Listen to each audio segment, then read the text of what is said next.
everyone, welcome to Biography Book Summary Vault, your go-to place for all the inspiring life stories you love.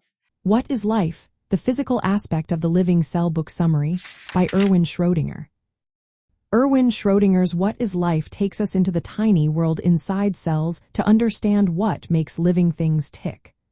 Written in the mid-20th century, this book looks at life from a physics point of view, asking how physical laws apply to living cells.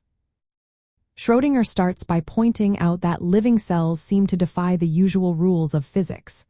Normally, things tend to move toward disorder, but living cells maintain order and structure over time. He calls this negative entropy or negentropy, meaning that life feeds on order to keep itself going. He then dives into how genetic information might be stored in cells. Back then, DNA's structure wasn't known yet, but Schrödinger guessed it had to be some kind of code or aperiodic crystal that carries instructions for building and maintaining life. This idea was ahead of its time and inspired later discoveries about DNA.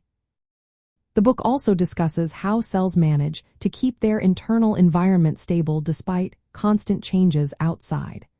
Schrödinger explains that living organisms are open systems, exchanging energy and matter with their surroundings to stay alive. This constant input of energy helps them resist decay and maintain their complex structures.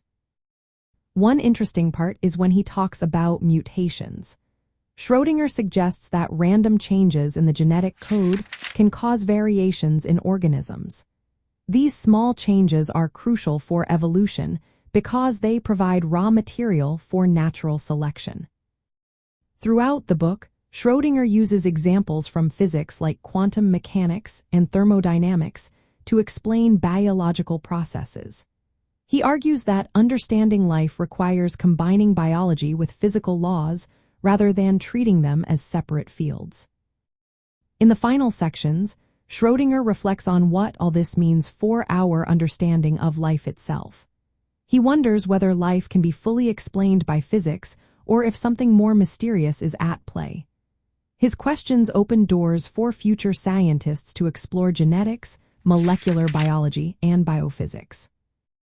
What is Life is more than just a science book. It's a bridge between physics and biology that challenged scientists to think differently about living organisms. Schrödinger's ideas helped spark major advances in genetics and molecular biology after World War II. If you're curious about how life works at its most basic level and want to see how physics connects with biology, this book is a fascinating read. Supporting authors like Schrödinger by picking up their books helps keep these important ideas alive and encourages more discoveries. Feel free to share your thoughts or recommend other science books you find interesting in the comments below. Thank you so much for watching today. If you enjoyed this summary, please make sure to like and subscribe.